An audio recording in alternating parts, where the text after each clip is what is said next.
અમદાવાદના CG road પર union બેંકમાં ફાયરિંગનો મામલો. નવરંગપુરા પોલીસે આરોપીની કરી ધરપકડ.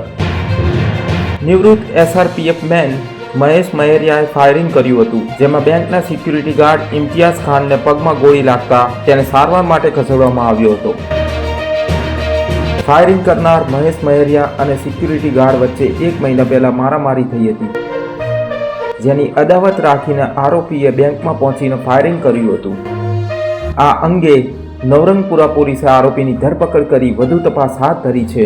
એકાદ મહિના પહેલા આ કામના જે અત્યારે બીજા પામનાર છે ઇમરાન ખાન બલોચ, એમને એકાદ માસ પહેલા આરોપીને જે મહેશ કુમાર પરસોત્તમદાસ મહેરિયાને પેટમાં મજાકમાં એક ગુસ્સો મારેલો હતો, જેના કારણે એને ઈજા થયેલી એવું પોતે જણાવતો હતો. પેટમાં દુખે છે એવું બોલેલો અને એનું મનદુખ રાખીને ગઈકાલે 30/10 બપોરના 12 વાગ્યાના સમયે જે આ ઈજા પામનાર ઇમરાન ખાન બલોચ છે, જે નિવૃત્ત એક્સ આર્મીમેન છે અને છેલ્લા 5 વર્ષથી આ કંપનીમાં સિક્યુરિટીમાં ખાનગી નોકરી કરે છે, અને આ જે આરોપી જે છે મહેશ કુમાર મહેરિયા એ પણ એક્સ સીઆરપીએફ જવાન છે અને એ પણ એક ખાનગી સિક્યુરિટી એજન્સીમાં બંને સાથી કર્મચારી છે.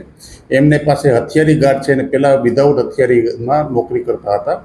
એ પોતે વોશરૂમ માટે આવેલા હતા અને એમના ખાનગીમાં પોતાના કોઈ પણ કારણસર જે વોશરૂમ કરીને પાછા જતા હતા, ત્યારે આ કામના આરોપીએ પોતાની પાસે જે 12 બોરવાળી ગનવાળી જે વેપન હતું 12 બોર લાઇસન્સવાળું, એનાથી એના પાછળના ભાગે ફાયરિંગ કરતા એને જે 12 બોરના અમુક છરા જે છે એ દિવાલમાં લાગેલા, અમુક જે કબાટમાં લાગેલા અને બીજા થોડા છરા જે છે એ પાછળના બંને પગના ભાગમાં લાગેલા હતા. એને ઈજા થતાં એ સારવાર માટે ખાનગી હોસ્પિટલ, હાલમાં નારાયણી હોસ્પિટલ રખિયાલમાં સારવાર હેઠળ છે. અને આ બનાવની જાણ તાત્કાલિક જે નવરંગપુરા પોલીસ સ્ટેશન થતાં ગુનાની ગંભીરતા જોઈ અને પોલીસ ઇન્સ્પેક્ટર કુલદીપ ગઢવી દ્વારા તાત્કાલિક એમના ડી સ્ટાફના જે સર્વેલન્સ કોડના પીએસઆઈ દેસાઈ સાહેબ અને એની ટીમ તાત્કાલિક સ્થળ ઉપર પહોંચી ગઈ. માહિતી મેળવી અને સ્થળ ઉપર જાણવા મળેલું કે આરોપી અહીંથી સ્થળ ઉપરથી નાસી ગયેલ છે, જે એમને તાત્કાલિક ટેકનિકલ અને હ્યુમન ઇન્ટેલિજન્સને આધારે તાત્કાલિક આરોપીને હથિયાર સાથે હસ્તગત કરી અને આ કામે જે બનાવની ગંભીરતા હોય એટેમ્પ્ટ ટુ મર્ડરનો ગુનો નારણપુરા પોલીસ સ્ટેશનમાં દાખલ કરવામાં આવેલા છે.